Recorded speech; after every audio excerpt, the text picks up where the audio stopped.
வணக்கம். இன்றைய நிகழ்ச்சியிலே சிம்ம ராசிக்கு இந்த குரு பெயர்ச்சி, ராகு கேது பெயர்ச்சி இவை இரண்டும் எப்படி இருக்கும் என்பதை பற்றி பார்க்கவிருக்கிறோம். சிம்ம ராசிக்கு குரு பெயர்ச்சி ரொம்ப நல்லா இருக்கு. 10ஆம் இடத்தில் இருந்த குரு 11ஆம் இடத்திற்கு வந்து விடுறது. 11ஆம் இடத்து குரு ரொம்ப நல்ல பொண்ணு. பொதுவாகவே 11ஆம் இடத்தில் எந்த கிரகம் வந்தாலும் நன்மை செய்யும். 11ஆம் இடத்துல தீமையே செய்யாது எந்த கிரகமாக இருந்தாலும். அதிலும் குரு 5 கொடைவன் 11ஆம் இடத்திற்கு வந்து அங்கிருந்து 5ஆம் இடத்தை பார்க்கிறது. எனவே சிம்ம ராசிக்கு ரொம்ப நல்லா இருக்கும். இந்த குரு பெயர்ச்சி ரொம்ப நல்லா இருக்கக்கூடிய ராசிகள் எதெல்லாம் அப்படின்னு கேட்டால் அதில் சிம்மத்தையும் எடுத்துக்கொள்ள வேண்டும். ஏன்னா 11ஆம் இடத்திற்கு குரு வருகிறது அவ்வளோ விசேஷம், ரொம்ப சிறப்பு வாய்ந்தது. அதே போல் 7இல் சனி ராகு நன்மை செய்யுமா அப்படின்னா தீமை செய்யாமல் இருக்கும் என்று நம்பலாம். தீமை செய்யாமல் இருக்கும் என்று நம்பலாம், அவ்வளோதான். என்று நம்புவோமாக, தீமை செய்யாது என நம்புவோமாக. ஏன் அப்படி சொல்கிறீங்க? ஒரு மாதிரி பளிச்சுன சொல்லாமல் ஏன் ஒரு இழுக்கிற மாதிரி சொல்கிறீங்க? இல்லை, 7 கொடைவன் 7க்கு வந்திருக்கு, அது தீமை செய்யாது. 7 கொடைவன் யார்? சனி. அந்த சனி வந்து இப்போது 7 தான் இருக்கு, இன்னும் ஒரு வருஷத்துக்கு. ராகு வந்து சேர்ந்துருக்கேன், அது என்ன பண்ணும்? அது ஒன்றும் பெருசாக கெடுதல் பண்ணுன்னு எனக்கு தோணலை. சனேஸ்வராகு குஜவத் கேதுன்னு சொல்லியிருக்கு. சனீஸ்வரனும் ராகுவும் கிட்டத்தட்ட ஒரே மாதிரி குணம் கொண்டவை, ஒரே மாதிரி பலன் அளிப்பவை. ரெண்டும் சேர்ந்துனா அப்போ டபுள் மடங்கு நல்லது தான் பண்ணணும். 7இல் ராகு வந்தால் புகழ் கிடைக்கும். இது ஒரு பெரிய முக்கியமான பாயிண்ட், எழுதி அண்டர்லைன் பண்ணி வச்சுங்க. புகழ் பெற்றவர்கள் எல்லாம் ஒரு ஜாதகம்லாம் வந்து புக்கு மாதிரி ஒருத்தர் போட்டிருக்காங்க, நிறைய பேர் போட்டிருக்காங்க. இப்போ அது நிறைய வருது அந்த டாப்பிக்கில். புகழ்பெற்றவர்களின் ஜாதகம்ன்ற டாப்பிக்கில் நிறைய பேருடைய இப்போ பிரபலமாக இருக்கிற நடிகர், நடிகை, சினிமா தயாரிப்பாளர்கள், சமீப காலத்தில் வந்த தொழிலதிபர்கள், ஒரு ரீசன்ட் டைமில் ஒரு 20-25 வருஷத்துக்குள்ள பீக்கில் போயிருக்கக்கூடிய தொழிலதிபர்கள், பிஸ்னஸில் யாரெல்லாம் ஒரு வித்தின் 20 இயர்ஸ் டாப்பில் இருக்காங்க அப்படிங்கிறது. அந்த மாதிரி வந்து நிறைய பேருடைய date of birth, time of birth எல்லாம் கலெக்ட் பண்ணி அவங்களுடைய ஜாதகங்களை எல்லாம் போட்டு அதை பற்றி ஆராய்ச்சி பண்ணி அது நூல்களாக வெளியிட்டு நிறைய பதிப்பகங்கள் அதெல்லாம் வச்சுருக்காங்க. அதிலெல்லாம் பார்த்தீங்கன்னா இந்த 7ல் ராகு இருக்கிறவங்க எல்லோரும் ஃபேமஸாக இருக்கான். என்ன 7ல் ராகுக்கும் ஃபேமுக்கும் என்ன சம்பந்தம்னா இருக்குது. 7ஆம் இடம் புகழை குறிக்கும். நம்ம ஊரில் 7ஆம் இடம்னா ஒன்லி ஒய்ஃப் அப்படின்னு நினச்சிருக்காங்க. ஒய்ஃப் மட்டும் இல்லை, ஒய்ஃபு, ஹஸ்பண்டு, இந்த ரெண்டையும் தாண்டி 7ஆம் இடத்துல புகழ், அதை முக்கியமாக பார்க்கணும். ஏன்னா ஒரே மாதிரி டேலண்ட் இருக்கிறவங்க 2 பேர் இருக்காங்க சார். ஒருத்தர் எல்லாருக்கும் தெரியுது, இன்னொருத்தர தெரியல. ஏன்? அங்கே தான் ஜாதகம் வேலை செய்யுது. நல்லா யோசிச்சு பாருங்கள். ஒரே அளவு திறமை, ஒரே அளவு டேலண்ட், ஒரே அளவு நாலெட்ஜ் உள்ளவங்க 2 பேர் இருக்காங்க, எக்ஸ் ஒய்னு. எக்ஸை எல்லாருக்கும் தெரியும், ஒய்யை யாருக்கும் தெரியாது வெளியில். ஏன் அப்படி? அங்கே தான் அந்த 7ஆம் இடம் வேலை செய்யுது. எனக்கு தெரிஞ்சு ரொம்ப கெட்டிக்கார டாக்டர்ஸ் எல்லாம் சில பேர்லாம் இருக்காங்க. அப்படி ஒரு கேஸை பார்த்த உடனே டயக்னோஸ் பண்ணிவிடுவாங்க, இது இந்த பிரச்சனை தான் அப்படின்னு. அந்த டயக்னோசிஸ்ங்கிறது வந்து ஒரு கலை. வெறும் எம்பிபிஎஸ், எம்டி, எம்எஸ் எல்லாம் படித்தா போகிறது. ஒரு பேஷண்ட்டுக்கு என்ன பிரச்சனைங்கிறத டயக்னோஸ் பண்ணுறது ஒரு தனி கலை. அது வந்து சில டாக்டர்ஸ்லாம் ரொம்ப நல்லா பண்ணுறாங்க. தேர் ஆல் நாட் ஸோ ஃபேமஸ். ரொம்ப ஃபேமஸாக இருக்கிறவங்க ஒரு 4 பேர் இருக்காங்க. ஆனால் அவங்கள விட டேலண்டடாக இருக்கக்கூடிய டாக்டர்ஸ் சில பேர் இருக்காங்க. அந்த புகழ்ங்கிறது சிலருக்கு தான் கிடைக்குது, புகழ் எல்லாருக்கும் கிடைக்கல அப்படிங்கிறத நம்ம ஒத்துக்கிட்டே ஆகணும். திறமைக்கும் புகழுக்கும் சில இடங்களில் சம்மந்தமே இருக்காது.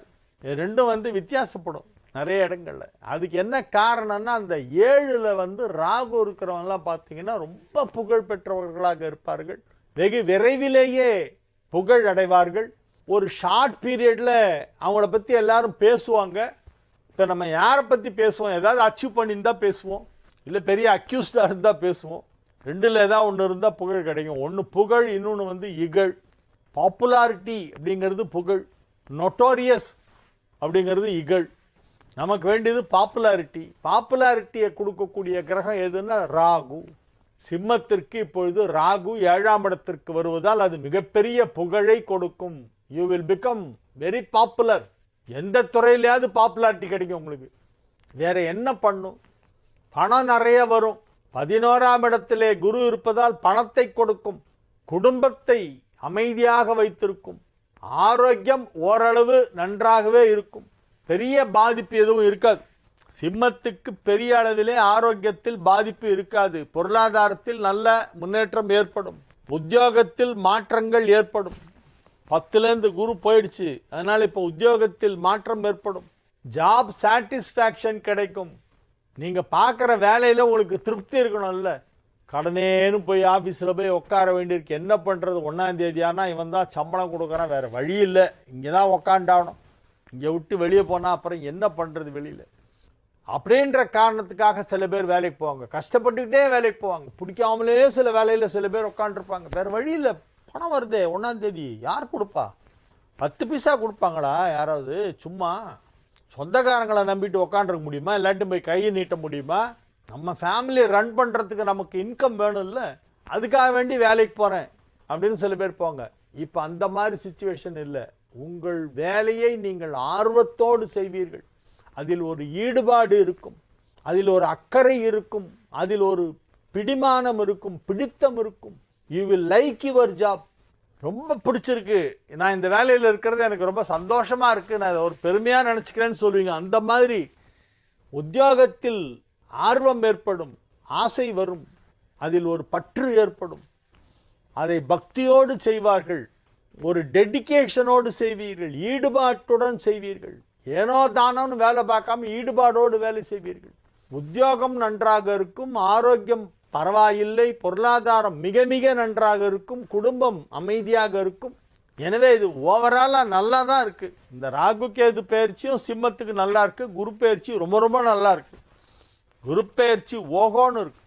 சரி, நடுவில் ஒரு 2 மாதம் அப்படி குரு பகவான் கடகத்தில் வந்து எட்டி பார்த்துட்டு போகிறாரு. அப்போ ஏதாவது நல்லது நடக்குமான? பெரிய நல்லது தான் நடக்கும். பெரிய பெரிய நன்மைகளெல்லாம் நடைபெறும். உங்கள் வாழ்க்கை தரம் உயரும். சோஷியல் ஸ்டேட்டஸ் அதிகமாகும்.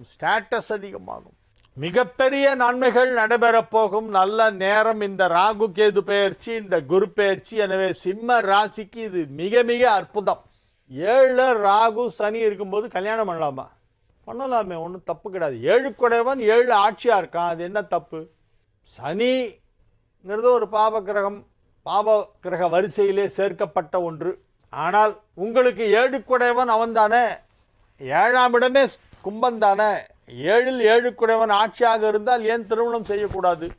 மற்ற ராசிக்காரங்களுக்கு வேணா 7 சனி இருக்கேன்னு யோசிக்கிறான். சிம்மத்துக்கு 7 குடைவனே சனி தானே, அவன் 7 இருக்கிறதுனால ஏன் பண்ணக்கூடாது? எனவே திருமணம் செய்யலாம், திருமணம் நடைபெறும். 7 குடைவனை குரு பார்ப்பதால் திருமணத்திற்கான நேரம் வந்துவிட்டது. அது மட்டுமல்லாமல் ராகுவை குரு பார்க்கிறது. ராகு திருமணத்திற்கு தொடர்புடையது. ஏன்னா அவன் போகக்காரகன், சுக போகங்களை எல்லாம் கொடுப்பான். லைஃப்பில் ஜாலியாக என்ஜாய் பண்ணணும்னா ராகு நல்லா இருக்கணும். ராகு நல்லா இருந்தால் லௌகீகமான இன்பங்களை எல்லாம் கொடுப்பான். கேது நல்லா இருந்தால் ஆன்மீகமான ஞானத்தை தான் கொடுப்பான். ஆன்மீக ஞானம், வேதாந்தம், சித்தாந்தம், இதெல்லாம் பற்றி ரொம்ப டீப்பாக பேசுகிறவங்களுக்கெல்லாம் பார்த்தா கேது ஸ்ட்ராங்காக இருக்கும். சும்மா ஜாலியாக ஊர் சுற்றிட்டு இருக்காங்க அவன்லாம் பார்த்தா ராகு நல்லாயிருக்கும். சில பேர் 2 ஃபீல்டுலேயும் இருப்பாங்க, இப்படிலையும் இருப்பான் அதுலேயும் இருப்பான், அது எப்படின்னு தெரியல. எனவே இந்த ராகு கேது பயிற்சி, இந்த குரு பயிற்சி சிம்மத்திற்கு நல்லா இருக்கு. சிம்ம ராசிக்காரர்கள் திருவண்ணாமலைக்கு சென்று விட்டு வாருங்கள். திருவண்ணாமலையில் டெய்லியே குருவலம் பண்ணலாம், கிரிவலம் தினசரி செய்யலாம். திருவண்ணாமலையில் பௌர்ணமி அன்னைக்கு தான் போகணுன்னு ஒன்றும் கிடையாது, என்றைக்கு வேணால் பண்ணலாம். பிரதோஷத்துக்கு பிரதோஷம் இப்போ நிறைய பேர் பண்ணுறாங்க, நான் சொல்லி நிறைய பேர் போயிருக்காங்க. ஒவ்வொரு பிரதோஷத்தன்னைக்கும் சாயந்தரம் பார்த்தீங்கன்னா ஒரு பெரிய குரூப்பாக போயிட்டுருக்காங்க கிரிவலம் திருவண்ணாமலை.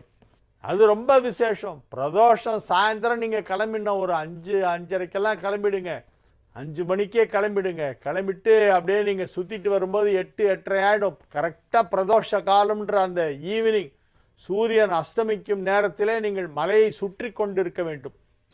5லேருந்து 8, 5லேருந்து 7:30, இல்லை 5:30லேருந்து 8, 8:30, 9. ஒவ்வொரு பிரதோஷத்திற்கும் மாலை நேரத்திலே திருவண்ணாமலையிலே கிரிவலம் செய்தால் சிம்ம ராசிக்கு நல்லது. இந்த பெயர்ச்சிக்கும் அது ரொம்ப சரியான பரிகாரம். 7ஆம் இடத்திலே சனி வலுவாக இருக்கிறது, 7இல் ராகு வந்து இணைகிறது, 10ஆம் இடத்தை விட்டு நகர்ந்து குரு 11ஆம் இடம் சென்றுள்ளது. இது எல்லாத்தையும் உத்தேசித்து பார்க்கும்போது திருவண்ணாமலை கிரிவலம் பிரதோஷ நாளில் மாலை நேரத்தில் சிம்ம ராசிக்காரர்கள் செய்தால் நல்லது.